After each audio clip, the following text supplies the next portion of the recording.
Jangchi.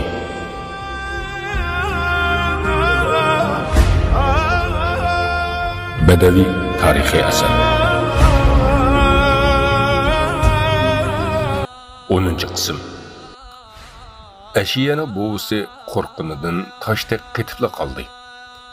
Uzun oqsoqli titrayotgan. Chochlari mo'risiga tartibsiz yeyilgan. Kiyimida qon izlari bor edi. Dadisi va erimu shu holatda edi.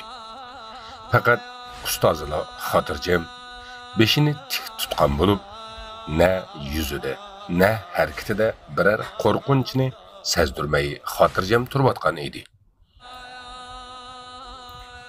Xalq omasining andishilik ovozlari yangradi. Maydondagi taxt yanida hashamatli kiyingan muassarning qo'li saqib g'oba paydo bo'ldi. U qo'llarini hokimlarga o'xshash ko'tarib, "Jim bo'linglar" degandek ishorat qildi. Odamlar qo'rquvdan darhol jim bo'ldi. Saqib g'oba bor ovozi bilan vaqirdi. "Podshohlar podshohi, yurtimizning yangi adolatda tangdoshsiz, qudrati cheksiz hukmdori Jalut hazratlari kelmoqda" dedi. Dimoqlar qiqildi. Otlar keshindi. Saqib g'oba bo'lsa, yana kuchab vaqirdi. "Tizlaninglar va bosh eginglar xaloyiq." Ko'pchilik ikkilanishda turib qoldi. Odatga bir qulning amrini bejirish bir oz bo'lsa ham g'ururiga tegayotgan edi. Saqib g'oba buni sezdida ochiqdan vaqirab ketdi. "Kamonchilar qili!" Xaloyiqni qo'rshigan Jalutning kamonchilari tizdan tayyor bo'ldi. G'oba o'q uzishga ishorat qilish uchun qo'lini ko'tardi. 10 minglab odamlar birla vaqtning o'zida kayni-kaynidan to'kilgan mevadek o'zini yerga tashladi. G'oba hokimiyatning qudratini ko'rsatib qo'yib, o'zicha kerilib, yeyilib ketdi. Odamlarning qo'rqinchidan tiz cho'kkanligini va bo'ysunib bosh ekkanligini ko'rib, bir muddat hayajonlandi. Uningdan keyin saltanat egisidek vaqirdi. Shundoq vaqirdiki, ovoz paylari so'zildi. Tovushi maydonning har bir burchaklarigacha anglandi. "Itoat qilmaganlar o'ltiriladi. Jasadini parchalab itlarga yem qilaman. Ulug' podshoh Jalutga sharaflar bo'lsin." Shu holda xaloyiqlar orasida ixtiyorsiz yo'l ochildi. Qora ot mingan, qora kiyim va qora savut kiygan Jalut echilgan yo'l bilan kelishga boshladi. Jalutning beshiga kiygan dubulga podshohlarning tojiga o'xshaydi. Burtini ikki yong'i uzun qilib o'stirib bo'g'dirgan edi. Qapqar rangdagi qalin soqoli ko'krikiga tushgan va uchtal qilib o'rilgan, soqol uchiga yaqut ko'zlik taqinchoq taqalgan edi.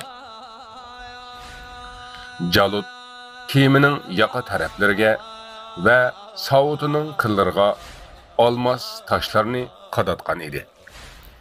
Eti, yugini, qamchisi, qurol yaroqlari ham alohida edi va katta naqshlar bilan zinnatlangan edi. Jalut kelib maydon o'tirisida to'xtadi. Saqib g'oba uning oyog'iga tizlanib, mo'risini tutdi. Podshoh qulning mo'risiga dasab turib otdan tushdi. Hech kimga nazar solmay, o'zi uchun hozirlangan taxtga berib o'ltirdi. Uningdan keyin Saqib g'obaga ko'rsatgich barmoqi bilan ishora qildi. Saqib g'oba bor ovozi bilan vaqirdi. "Podshoh ruxsat berdilar. Beshinglarni ko'taringlar." Xaloyiq beshini ko'tarib, taxtda katta kibr, qahr va shafqatsiz qiyofat bilan o'ltirgan zo'ravon zolimni ko'rdi. Suzunchoq yuzni to'ldirgan chuqur inak, uyub olg'udek tikiladigan ko'z, zirak qosh va kang mo'ra, Jalutdan bir qo'rqinch yog'dirayotgandek edi. Uni ko'rgan ko'pincha odamlarning demi ichiga tushdi. Bosqinchiga ayminish yoki qo'rqish bilan qarayotganlar orasida faqat bir kishi yo'q edi. Bu ustoz bo'lib, yerda maydonning o'tirisida beshi yerilib, o'z qini ichida behush yotadi. Chunki faqatla u tizlanmagan va bosh egmagan edi. Bir askar uning beshiga qilichining g'ilofi bilan urib shu holga keltirib qo'ygan edi. G'oba Jalutdan ruxsat olib, nutuq so'zlashga boshladi. Ey odamlar, anglanglar. Belsisa qavmining isili, Amiqil Arab podshohi Jalut hazratlari buyuruydiki, hammanglar u kishi uchun qulsizlar. Qul ekanliklaringizni unutmanglar. G'oba shu nuqtada so'zini uzib, hammasiga bir qarab chiqdi. Ayni shu paytda uning quliqi ostida Quvulxonning "Sendan aqlliq va qudratli hukmdorlar ishini bajirsin" degan ilik olqish yog'rigan edi. G'oba hokimiyat qudratidan mast bo'lganligi uchun ovozga ahamiyat bermadi. Chunki u buningdan yaxshiroqni izlayotgan edi. Sizlar podshohning qullari, uning hamma xizmatiga hozir bo'lishinglar kerak. Podshoh o'l desa shu vaqtida o'linglar, tiril desa tirilinglar. Chunki hukmdorlarimiz o'z qullarini farzandlardek yaxshi ko'radi. Sizlarga hargiz yomonlikni ravo ko'rmaydi. Sizlar podshohimizni ulug'langlar, maqtanglar, uningga itoat qilinglar, uni yaxshi ko'ringlar. G'oba shu qadar ta'sirli so'zladiki, uning nutqi hamma odamlarga ta'sir qildi. Qo'rquvdan titrayotgan xaloyiq uning sehrli nutqidan yig'lashga boshladi. Haydab kelingan boylardan biri o'zini yerga otdi-da, yerni so'yib, tamtirgan holda gap qilishga boshladi. Sizga jinimiz fido bo'lsin, Jalut hazratlari. Arzimas hadiyalarimizni qabul qilib, bizni baxtiyor qilg'aylar. G'oba savol nazarida egilib, podshohga qaradi. Podshoh ma'qul degandek beshini midirlatdi. Boy ikki cho'ng sandiqni qullarga ko'targizib, G'obaning amri bilan Jalutdan 7 qadam uzoqqa qo'ydirdi. Ondan sandiqning og'zini ochtirgan edi. Sandiqlar oltin, kumush va javohirlarga to'lgan ekan. Jalut qabul qildim degandek beshini silkidi. Boshqa islzodlar ham podshohga qilgan sovg'alarini maydonga qo'yishga boshladi. Muassar bu ishlarga qarab o'ltirdi. Ustoz bu arada o'shiga keldi. Ondan qiynalanib o'simi o'rnidan turdi. Tuz cho'kib titrab o'ltirgan 10 mingcha odamlarga, keyin taxtdagi Jalutga, uning yenidagi Saqib G'obaga qarab, vujudidagi hamma kuchni to'plab vaqirdi. Alloh buyukdir. Alloh ulug'dir. Allohni unutib, gunohga mashg'ul bo'lganlar, Alloh amriga bo'yintovlik qilib, nafsiga qulluq qilganlar, xuddi sizlarga o'xshash bir qora itning oldida tizlanib titraydi, xor bo'ladi. Butun olam jimjitlikqa cho'mdi. Hamma o'zini yo'qotdi. G'oba o'shini yig'ib, qilichini qinidan sug'ardi. Ammo Jalut to'xta deb ishora qildi. Ustoz gapini davomlashtirib, "Ey Jalut, senda Namrud va Qibti Fir'avnning qiyofati bor. Sen podshohlikqa qanoat qilmaysan. Sen shirkka qanoat qilmaysan. Sen xudo bo'lmoqchi. Yanındagi qul ham shuni xohlaydi. Ikkining bilib ol.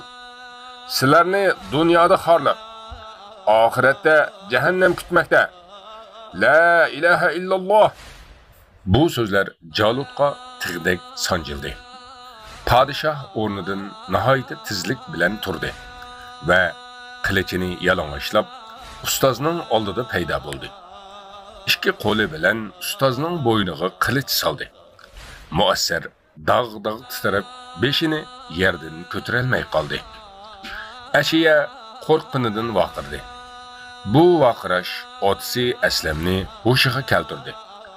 Aslam bar ovozi bilan Allohu akbar deb Jalotga etildi. Jalot bir keskin harakat bilan Aslamni ikki parcha qilib parchalab tashladi. Ashiya hushidan ketdi. Xalq ichida kimlardir chiqarib ketdi. Kimlardir yerga yiqildi. Jalot qilichini Muassarning bo'g'ziga qadadi. Muassarning nafsi tiqilib, bo'g'ilib dedi. Padişahim, men sizning qo'lingizman. Sizning yo'lingizdaman. Meni aman qoldiring. Jalot buni kutmagandek ko'zlarini yo'g'on ochdi. Yuzida ajablanish aks etdi. Ochiqi sal besiqdi. Padişahning qilichini qinidan sug'urishi va ikki kishining o'ltirilishi ham odamning, hatto G'obining ham yuzidan qonni qajurdi. Jalot taxt yeniga qaytdi va gap boshladi.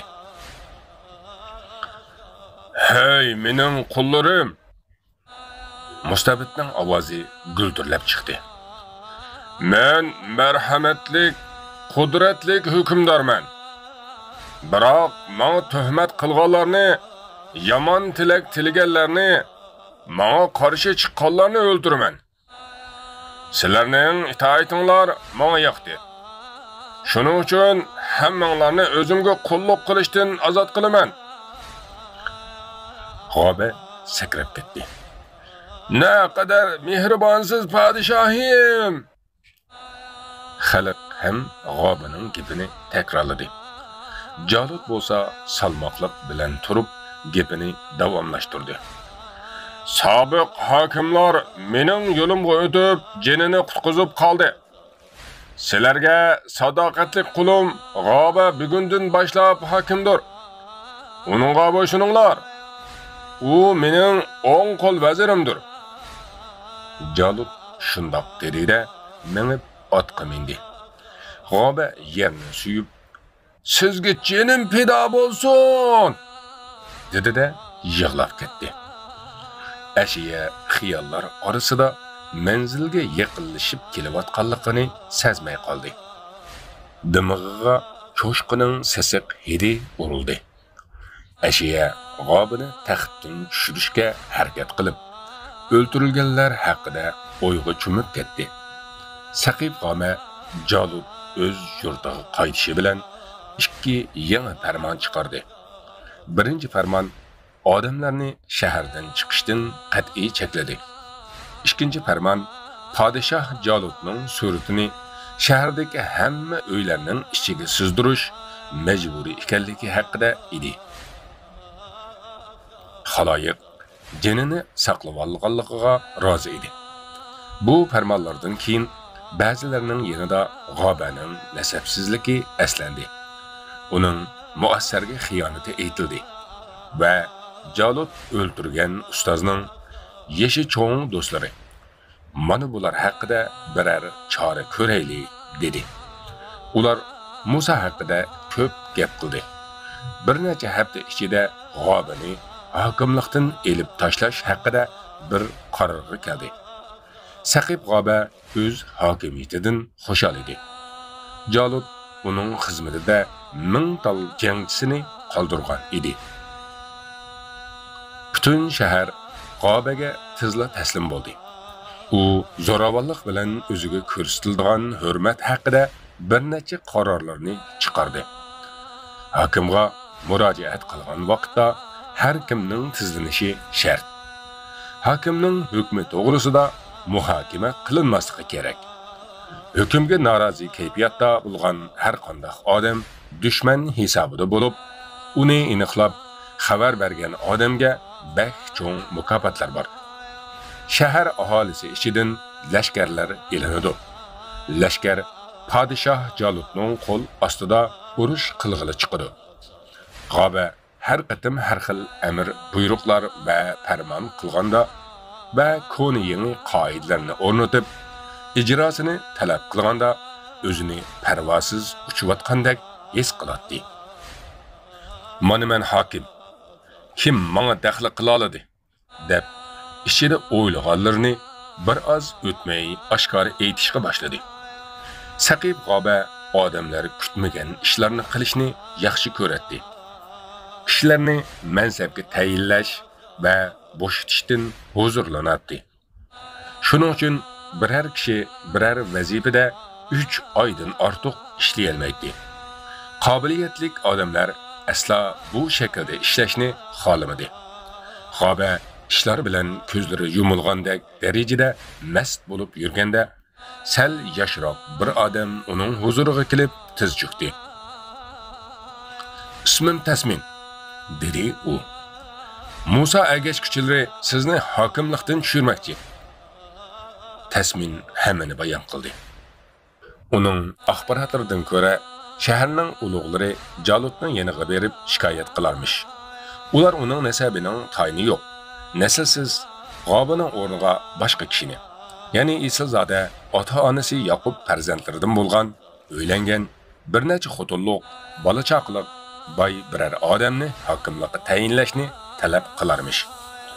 G'oba Tasminning hamma gapini anglab, "Sening kelajaging parlaq, shundoq buyuk ishlarda davom et", deb maqtadi. Tasminning ketishi bilan G'obaning mingisiga qon tepdi. "Meni almashtirarmish", deb quvilganning ovozi bo'lsa, uni dahshatga soldi. "Shahar ahli Jalutga aytib, seni hokimlikdan olsa nima bo'ladi? Bilamsan? Seni parchalab tashlaydi.